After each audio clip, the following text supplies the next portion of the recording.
Doctor को भगवान का रूप कहा जाता है, या ये कहीं कि अक्सर हमने सुना होगा या हम भी करते हैं, आपके आसपास के लोग भी ऐसा करते होंगे। देखा जाता है कि आप ऑर्गन डोनेट करते हैं।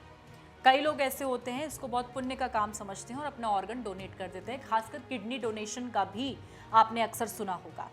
आपको बता दें कि दान देने वाले जो कि किडनी देते हैं वो 4 से 5 लाख रुपए में अपनी किडनी दे देते हैं। वहीं दूसरी तरफ किडनी लेने वालों की बात की जाए तो 25 से 30 लाख रुपए ले लिए जाते हैं अगर आप किडनी लेने के लिए जा रहे हैं। ये क्या पूरा मामला है आपको बता दें, दिल्ली पुलिस ने किडनी ट्रांसप्लांट रैकेट का एक भांडाफोड़ कर दिया है, जहां डॉक्टर सहित 7 लोगों की गिरफ्तारी हुई है। नमस्कार, मैं हूं आपके साथ स्वाति सिंह और आप देख रहे हैं इन खबर। आपको बता दें, दिल्ली पुलिस के हाथ एक बड़ी कामयाबी लगी है। दिल्ली पुलिस ने किडनी ट्रांसप्लांट रैकेट का भांडाफोड़ कर दिया है, जहां पर 50 साल की एक नामी महिला डॉक्टर का नाम भी इसमें शामिल है। जी हां, दिल्ली पुलिस ने इस मामले में एक बड़े अस्पताल की महिला डॉक्टर समेत 7 लोगों को गिरफ्तार किया है।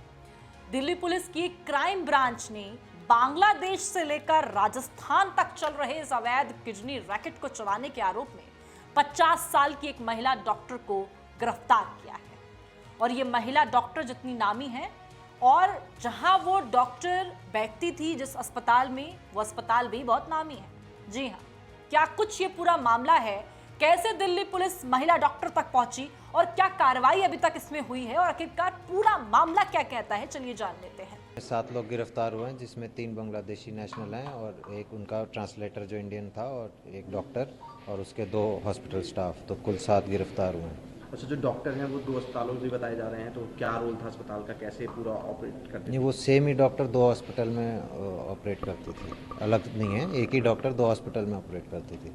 और अस्पताल की कोई भूमिका अभी तक कुछ नहीं है जी, अभी इसमें जांच चल रही है, उसके बाद देखा जाएगा। सर, ट्रांसप्लांट करने से पहले एक इंटरव्यू होता है जो एक पैनल करता है, तो क्या और भी लोगों की मिलीभगत क्या आप देख रहे हैं कि हो सकती है? नहीं, वो सारे एंगल पे तफ्तीश होगी, जो भी उसमें जिसकी भी अगर मिलीभगत निकलेगी उन पे लीगल कार्रवाई की जाएगी। अच्छा, जो डोनर थे और जो रेसिपिएंट थे वो कहाँ के होते थे, यहाँ कैसे आते थे? वो बांग्लादेशी होते थे, दोनों ही, पेशेंट भी और डोनर भी। तो वो यही जो बांग्लादेशी नेशनल्स हैं, इन्हीं का काम था उनको ढूंढना और यहाँ पे लाना, यहाँ पे रुकवाना और फिर उनका ट्रांसप्लांट कराना। उनके जो कागजात वगैरह बनाने हैं उनको एज रिलेटिव्स दिखाना कि जो बेसिक रिक्वायरमेंट होती है एक्ट की, वो सारे वो 10 नकली कागजात भी वही बनाते थे। भारत या यूके दिल्ली को में ये सब क्यों करते थे, ये इसी को क्यों टारगेट बनाए थे इन्होंने? उसका ऐसा कोई अभी तक स्पेसिफिक आया नहीं है कि दिल्ली ही क्यों हो। अगर कुछ आएगा तो उस हिसाब से उसकी कार्रवाई की जाएगी। तो सर, सिर्फ पैसे का लेन देन था या कहीं जबरन भी इस तरीके की ट्रांसप्लांट करवाया गया? जबरन अभी डोनर्स से बात की जाएगी।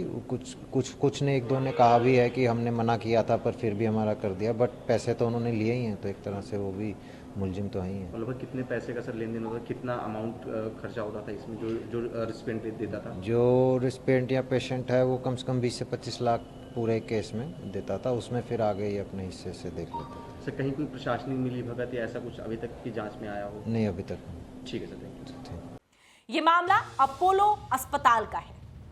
जानकारी में पता चला कि रैकेट में शामिल लोगों को जो संबंध हैं वो बांग्लादेश से हैं। गिरफ्तार हुई डॉक्टर महिला का नाम विजया कुमारी है। वह दिल्ली के एक बड़े अस्पताल में काम करती है। उसकी मदद से ही किडनी ट्रांसप्लांट का काला धंधा चल रहा था। बता दी कि ये लोग बांग्लादेश से ही डोनर लाते थे और रिसीवर भी बांग्लादेश के ही होते थे। आरोपी साल 2019 से यह रैकेट चला रहे थे और 2021 से 2023 के बीच उन्होंने करीब 15 ट्रांसप्लांट किए। ये गिरोह हर ट्रांसप्लांट डोनेट करने वालों को 4 से 5 लाख रुपए देता था। वहीं दूसरी तरफ किडनी लेने वालों से 25 से 30 लाख रुपए लिए जाते थे।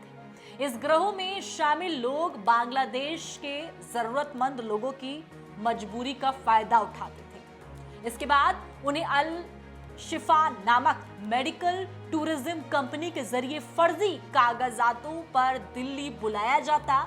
यहां उन्हें 4 से 5 लाख रुपए देकर किडनी ले ली जाती, जो कि 25 से 30 लाख रुपए में बेच दी जाती। बांग्लादेश के इस रैकेट के मामले में पहले राजस्थान पुलिस ने अहम खुलासा किया था। इसके बाद दिल्ली पुलिस की क्राइम ब्रांच भी इस मामले की जांच में जुट गई और फिर पुलिस को पता लगा कि दिल्ली के एक बड़े अस्पताल में महिला डॉक्टर नोएडा के एक अस्पताल में 15 से 16 ट्रांसप्लांट को अंजाम दे चुकी है।